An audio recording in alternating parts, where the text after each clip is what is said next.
returns to Part 1. Part 1. You will hear a woman phoning about her membership of a carpool, a type of car-sharing organisation. First, you have some time to look at questions 1 to 4.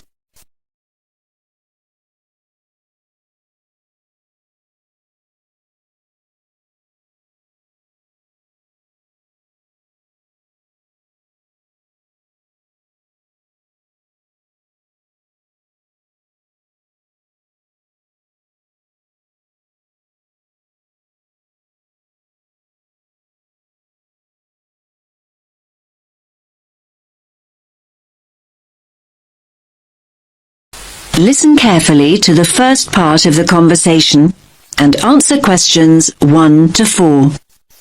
Hello, your carpool. How can I help? Oh, hello. Look, I used one of the cars earlier and I want to complain. I'm not one to make a fuss usually, but this isn't the first time there's been a problem. I'm getting fed up with it. I'm sorry to hear that. Can I take your membership number first? Yes, it's 520016. 520016. Is that Julie speaking? Yes, Julie Gold. Hi, Julie. Now, let me just check your booking. Your complaint's about the most recent booking, is it? Well, yes, this complaint is, but like I say, it's not the first. Okay, so that was the Fiat. Registration number YPT723S in City Street this morning at 10:30? Yes, that's it. But no, I think it was the car in Baker Road. My records say City Street. That's the grey Fiat. Oh, yes, Baker Road was yesterday. And that booking was fine? Well, yes, that one was. Good. So what exactly was the problem today then? Now you have some time to look at questions 5 to 10.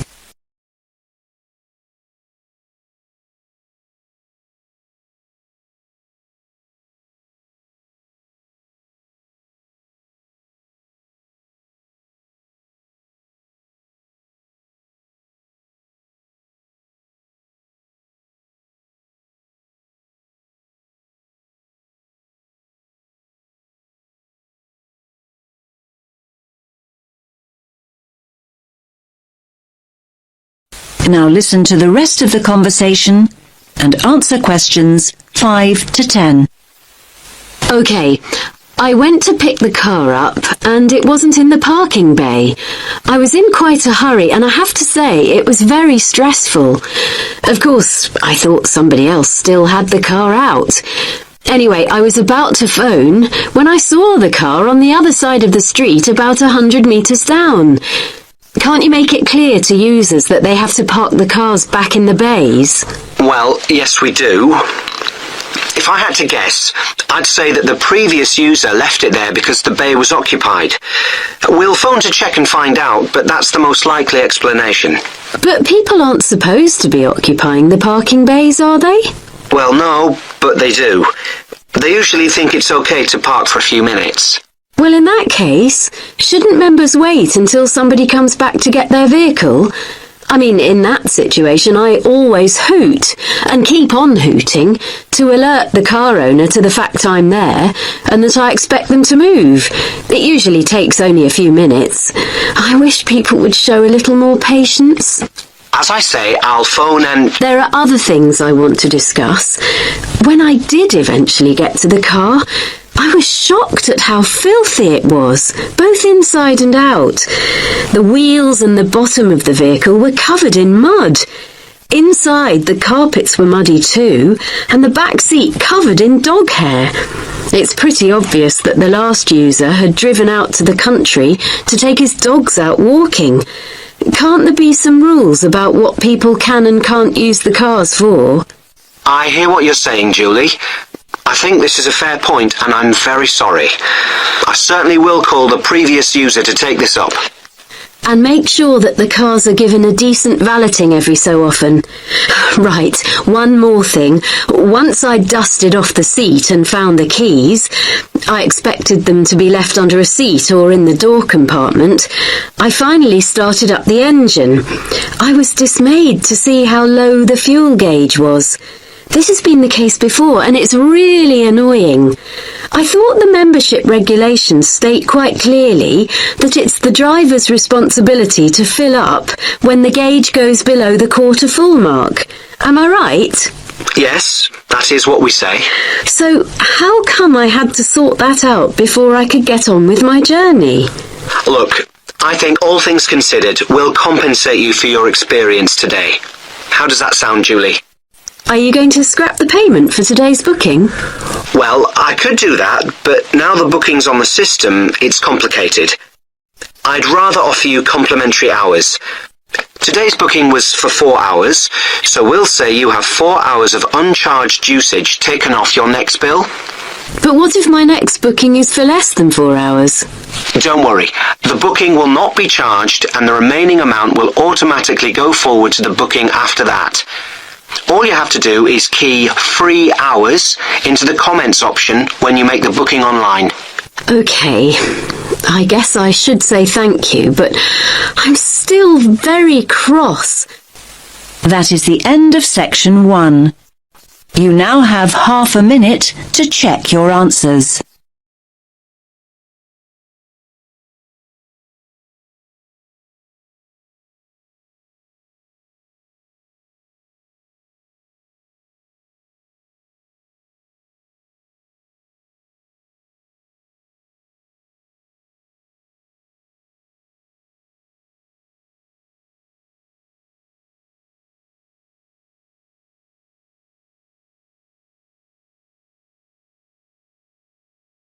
Now turns to Part 2. Part 2. You will hear a presenter on a radio phone-in show. The presenter is talking to a woman who was bitten by a poisonous spider. Now you have some time to look at questions 11 to 15.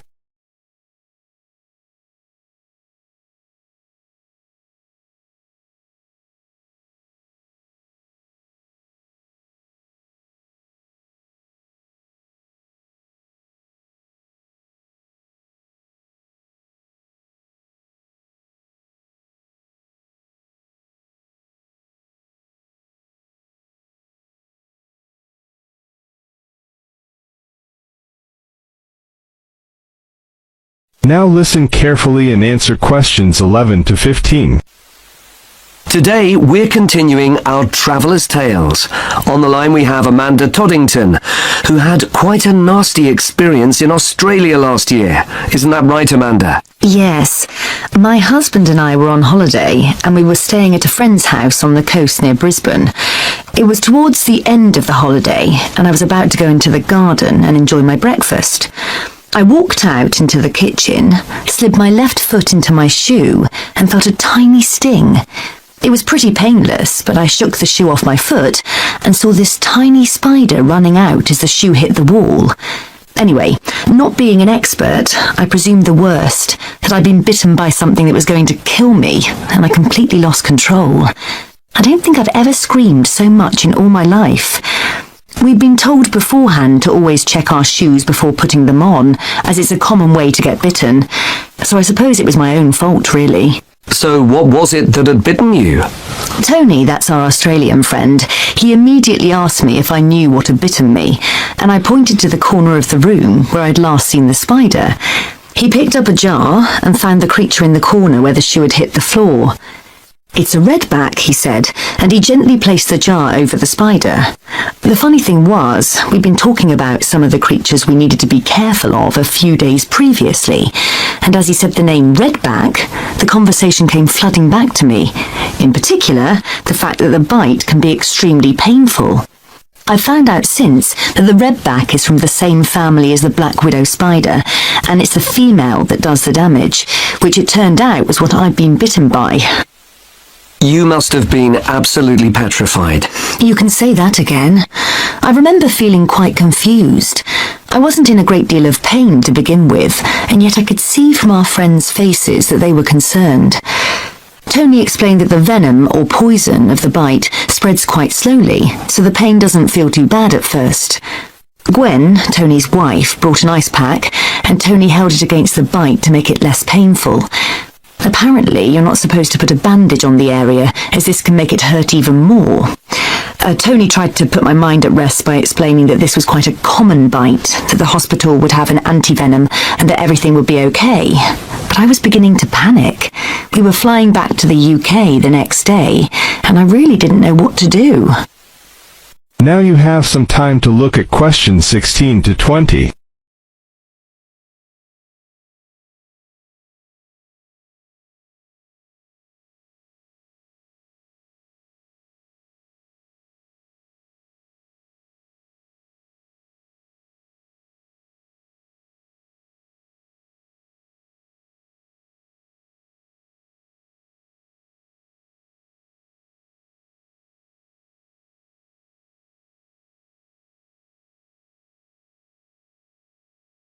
Now listen carefully and answer questions 16 to 20.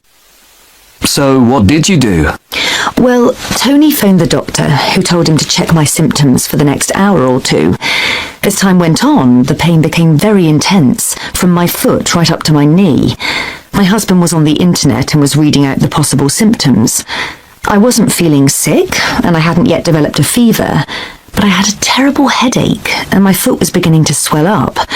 At this point, Tony decided to take me to the local hospital to be on the safe side. I really didn't want to go, as I had visions of being kept in for days and all our plans being spoilt. But Tony and my husband insisted. When we got to the hospital, I was relieved to see how casual everyone was when Tony explained I'd been bitten by a redback spider. They told me to take a seat and got on with their work. And did you receive any treatment? By the time I got to see a doctor, the pain was very intense indeed, and I was getting quite upset. The doctor decided to give me a dose of an antivenom, which he assured me would eventually deal with the problem. Unfortunately, he also explained that it wouldn't have an immediate effect, and the symptoms might last for several days. But the story has a happy ending. My husband managed to book us onto another plane 1 week later. And even better news was that the symptoms of the bite finally cleared up after about 24 hours. Within a couple of days, I was back to normal again. So thanks to the spider, we managed to extend our holiday by a week. That is the end of section 2. You now have half a minute to check your answers.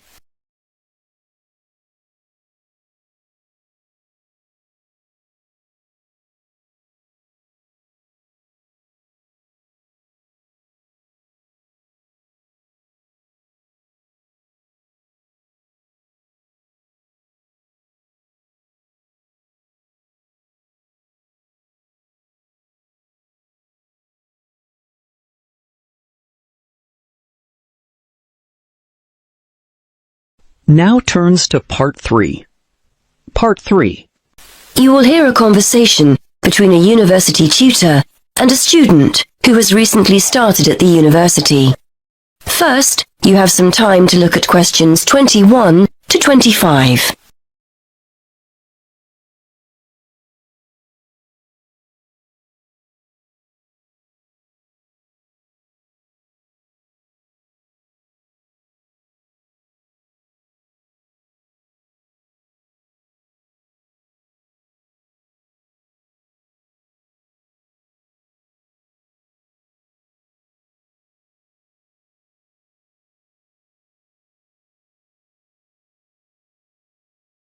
Now listen and answer questions 21 to 25. Anyway, as this is our first session, I'd just like to find out how you're settling in, how your Spanish course is going. Basically, anything you feel you need to talk about. I'm okay, I suppose. I'm settling into my studies, and I'm finding the course interesting. I've got a free day on Wednesday, which is good, and the lectures and tutorials on the other 4 days. Yeah, I'm getting into the swing of things. I'm just missing home a little, that's all. Okay, well, if it makes you feel any better, I reckon half the students I speak with are a little homesick. It's only natural. Is this the first time you've lived away from home? Yes, I was thinking just this morning that I've never spent so long away from my friends and family before. I've been back home on one occasion since I started in September, but it's so expensive to get down to London by train that I can't go very often. Well, don't be too hard on yourself, Kevin. It's quite a lot to deal with at first, isn't it? Moving to a new city, being responsible for everything for the first time ever, shopping, cooking, etc. Then making new friends, and then there's your studies, of course, and getting organised. Are you living on campus or in town? On campus, in halls of residence. It's not as cheap as renting a room in a house, but I thought it would be a good way of meeting new students. We're all in and out of the kitchen during the day, so it's not difficult to socialise. Like you say, I'm just a bit homesick. I'm sure that you'll find things get better over the next few weeks. Everything's new for you at the moment and a little overwhelming, but you'll get into a routine and start to feel more settled. What about Freshers' Week? Did you sign up for anything? Yes, I've joined a couple of groups. There's the Film Society, and a tutor recommended the Spanish Society, so I've signed up for that too.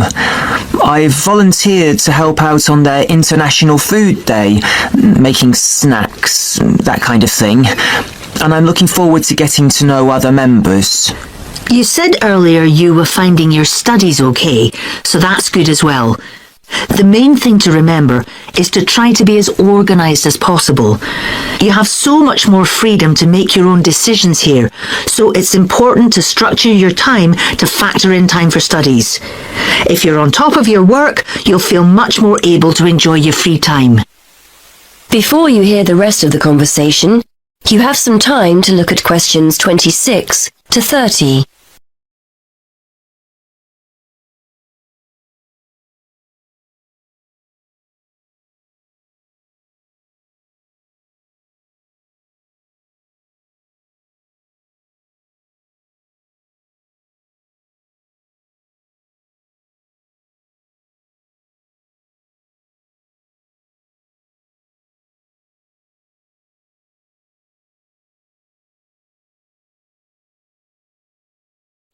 Now listen and answer questions 26 to 30.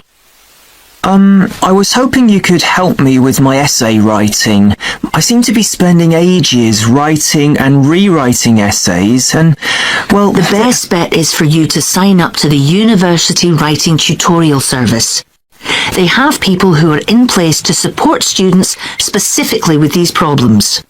To join, just fill in the application form and give them a sample of your work.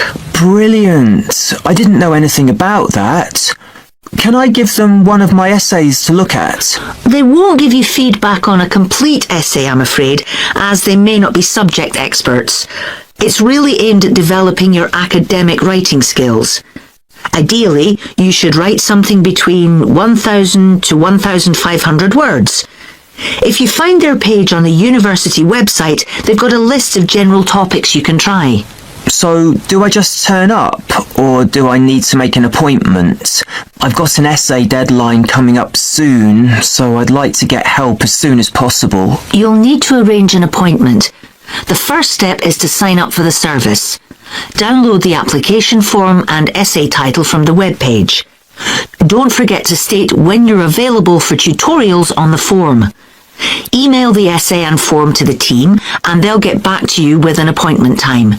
It usually takes about 1 week from when they first receive your essay to arrange an appointment.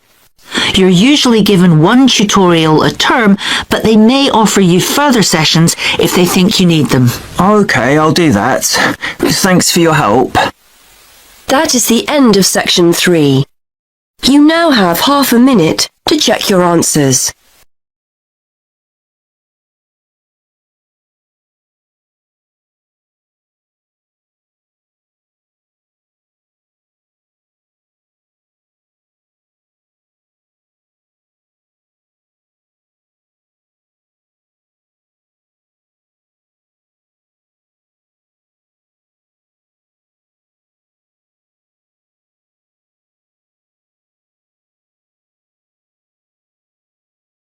Now turns to Part 4. Part 4. You will hear part of a lecture about the film director Alfred Hitchcock. Now you have some time to look at questions 31 to 34.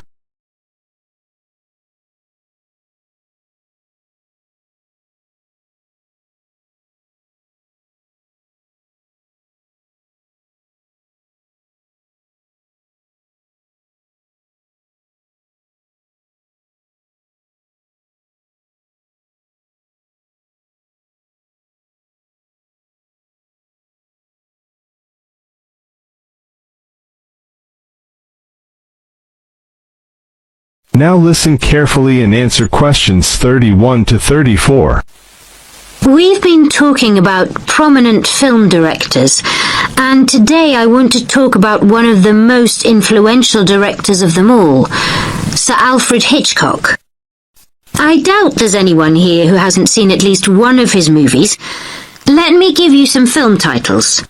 Put your hand up if you've seen it. Okay, The Birds, Vertigo, Rear Window, The 39 Steps, Marnie, and of course, the most famous of them all, Psycho. Okay, good. I can see you're all familiar with Hitchcock then.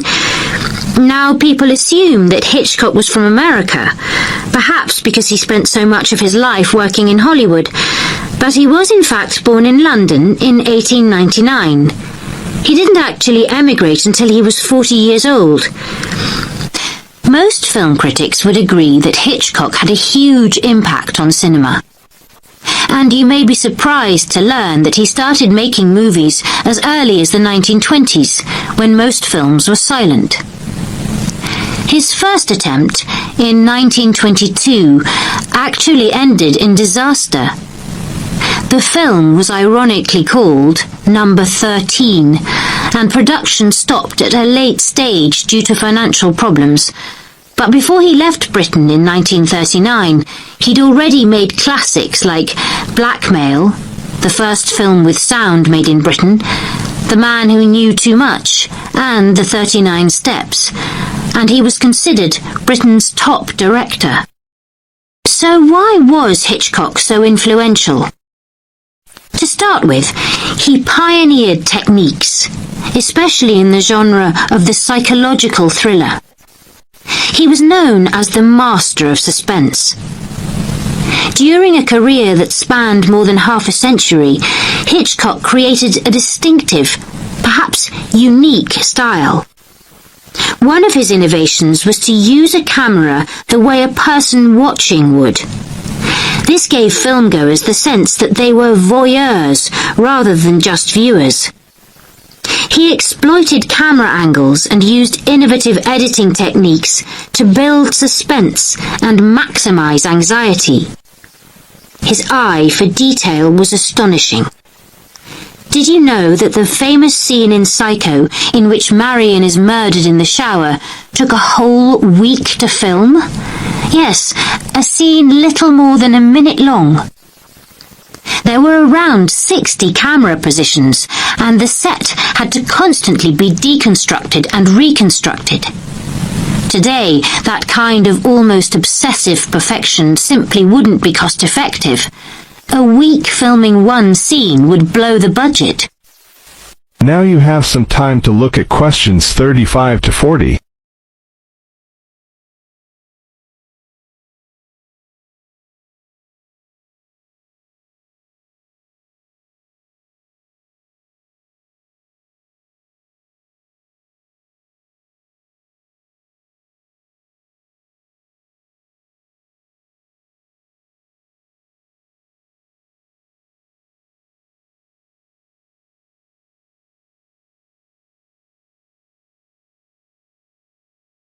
Now listen carefully and answer questions 35 to 40.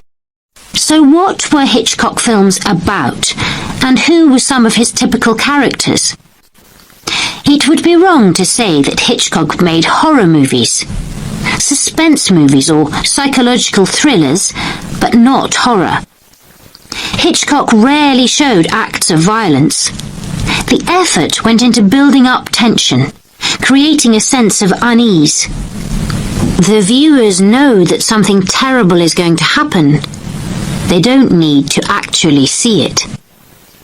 Although his stories feature psychopaths, murderers and fugitives on the run, the real strength of his work is the complex examination of his characters. His movies borrow many themes from psychoanalysis, so it's not surprising that his masterpiece is called Psycho. However, a recurring theme in Hitchcock's stories is the twist ending. That's when the story ends in the way viewers least expect it to. I mean, the good guy turns out to be the bad guy, for example. Think of Psycho. It's the element of surprise that makes the end so creepy. Now, Hitchcock's movies feature many other elements of surprise. Daring elements, in fact. Again, I'll refer to Psycho. Marion is the principal character, and it is her that the viewer relates to and empathizes with. Marion has stolen money, and the viewer wants to know if she will get away with her crime or be caught and punished. Suddenly, a third of the way into the story, Marion is murdered, and the entire dynamic changes. The original storyline is put on hold, and a whole new story begins. No longer able to identify with Marion, the viewer begins to empathize with the new principal character, and that, of course, is the murderer, Norman. In this way, Hitchcock manipulates the audience into seeing the story from a whole new perspective. Did you know that Hitchcock played a small part in each of his movies? He always had a cameo role, and this was a very clever move, as it helped him become known. Filmgoers could put a face to the director. Some might even say that before Hitchcock, the director was a far less significant individual in the filmmaking process. Nowadays, however, people go to see a particular director's movie regardless of who's starring in it. That is the end of section 4. You now have half a minute to check your answers.